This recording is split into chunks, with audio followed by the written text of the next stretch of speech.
So we just heard it. Martha is described with these three words: burdened, anxious, and worried. Now, I know nobody here in this church this morning ever struggled with being burdened, anxious, or worried, so we don't have to do a homily today. We'll just go on with the rest of the liturgy. Of course not. So many people today are struggling with the pressures of life, especially the younger generation. I've mentioned those studies and stats.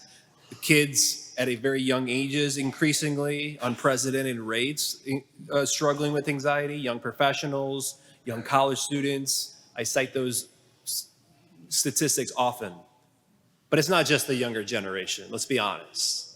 It's those that continue 30s and 60s and 80s. There's a lot of extra stress, it seems like, in the world, extra pressure, perhaps especially in city and suburban life. Now, to be clear, there's no way for me to, am I saying that we currently are living in the most stressful time in the course of human history? I think that would be silly to say that. But it is clear that we aren't coping with it like we used to. So we find ourselves more like Martha, burdened, anxious, and worried. I know I can find myself with all of those and having a Martha's heart. And that's why I love this gospel so much. What Jesus teaches here, it's always needed. Always needed. What we have to see is what's not the problem, what is the problem, and then thirdly, a quick look at Mary. So what's not the problem?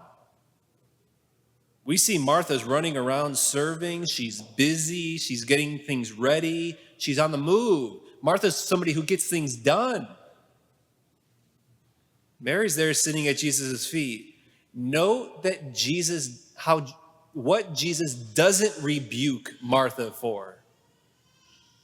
He doesn't say to Martha, you need to stop serving, stop doing the things you're doing, stop being busy.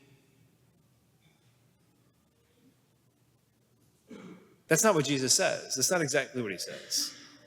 First of all, that would be silly. Things got to get done. We have responsibilities. The kids have to eat. Meals need to be prepared. Laundry needs to get done. Deadlines at work, at school. We live active lives. A lot going on in our lives. We can't all become monks. So it's not what she's doing. It's how she's doing it that's the problem. Which brings us to exactly what the problem is. Jesus is getting at what is going on the level of the soul in Martha. What's going on interiorly in Martha in the midst of her busyness and in the midst of the activity. She says to Martha, Martha, Martha. A whole homily could just be on the compassion there that Jesus has upon Martha. Martha, Martha, you're anxious and worried about many things. Mary has chosen the one thing necessary. In other words, the problem is that Martha is scattered interiorly. The words in the Greek are really helpful here. Anxious. The word means to be torn to pieces in many directions. Worried. The word means to be tossed around, to be taken away, right? So think of a capsized ship in the water. It's capsized. It gets taken away by the waves. It just gets swept along downstream. The boat does. That's contrasted with Mary. She's anchored in the one thing. She's not swept away with all the things that need to be done. She's anchored. I think it's helpful, Bishop Barron commenting on this in one of his earlier books. He says this, he says, imagine if the roles were switched, Martha and Mary. If Mary, he says, were to help with the many household tasks, she would not be worried and distracted by them, since she could relate to them to the center of what she's anchored on Jesus. But were Martha, if Martha were to sit at the feet of Jesus, she would still squirm with impatience, since her spirit is divided. So it's not if Martha would have just sat at Jesus' feet, if Martha just spends 2 hours in the adoration chapel, everything would be fine. Martha in the adoration chapel would still be squirming, because there's something more fundamentally wrong going on with Martha. She's scattered interiorly. She's not anchored, so she just gets swept along with the many things that need to be done, worrying about this and that, got to do this isn't working out the way it should be. And the symptoms of all of this, and we know this in our own lives, and you see it on display here with Martha. The symptoms, Martha's irritable. She yells at Jesus, tell her to help me. There can be an annoyance with people. There's an impatience with employees, with the kids, with my spouse. Things aren't going the way I think they should. I snap on those that I love. The irritability that we see on the outside of Martha points to the interior scatteredness that she has. Not being anchored. So she just swept along. She swept along downstream with the many things that need to be done. Note here too, she feels alone, not seen. Lord, don't you care that my sister has left me by myself here? By myself, let me alone. I'm all alone. My spouse doesn't understand me. Everything I do, my boss doesn't appreciate me, doesn't see it. Nobody appreciates me. Nobody understands what I do and can appreciate it. All of these are symptoms. They're symptoms of the Martha's heart. So are you Martha? My Martha? Do you have those symptoms of Martha's heart?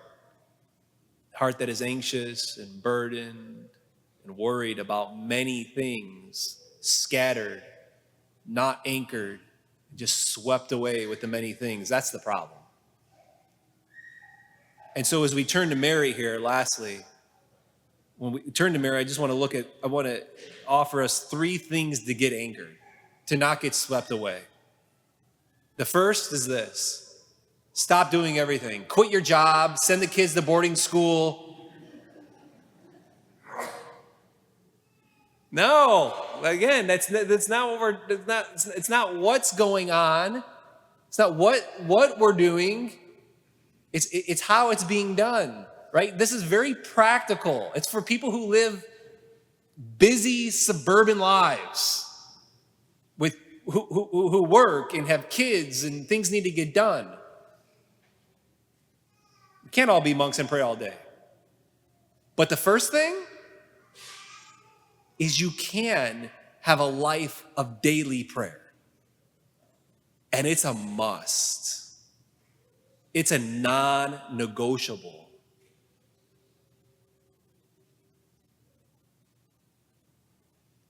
If you don't want to be swept away and tossed around, you have got to be anchored and grounded relationally in prayer with Jesus, the one thing necessary. Mary had this interior disposition that listened at the feet of Jesus. Her life was anchored on the one thing necessary. That's the key. That's everything.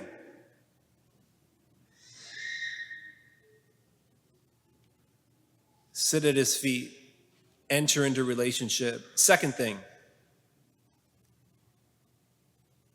when you notice that you're getting anxious and worried and swept away, stop and be curious. Ask yourself, why am I so anxious right now? What is troubling me right now? What am I fearful of? That oftentimes gets to an interior spot of the cause of the scatterness. St. Augustine talks about, says that like the anxiety is like smoke from the fire. You follow the smoke down, and oftentimes there's a fire that's burning on the altar of your idol. Doesn't have to always be the idol, but oftentimes it reveals, you follow it all the way down, and it reveals that I'm seeking something that's not the one thing necessary. And it's the source of the scatterness. And then third, lastly, and it's the hardest of all of them, so get ready. Trust and surrender. What outcome am I so convinced that must happen for me to be okay? What's the outcome that must happen for my kids to be okay? For my family to be okay? It's gotta be this way. Things have to go this way. And to ask yourself, do I really trust God here? And to turn to him, Lord, I'm anxious about this. Here with work, with family, with school, but I trust you. Even if your heart isn't there yet, say it, pray it. Lord, I trust you. I surrender to you. My heart's not there yet, but I'm going to say it anyways, and hopefully my heart catches up to it. I surrender this to you. I think everything needs to go this way. I trust you'll bring good even if it doesn't go the way that I think it's got to go. And I surrender it to you. This anchors us. This brings us into reality. And reality is that he's the one that's ultimately in control anyways. Being swept along, we're not living in reality. God is ultimately in control. And so I'm surrendering to him. The one who's in control and the one who ultimately is love itself. So there's good reason to believe that Martha was healed. There's good reason to believe that Martha was delivered from her state of being swept away in anxiousness. You can look later in the gospel in John chapter 11 when Martha approached Jesus, and she approached Jesus differently. Her conversation, what she asked of Jesus, and stuff, it was different. There's good reason to believe that Martha was healed. And so can you, and so can I. But it starts with first being interiorly anchored to the one thing necessary.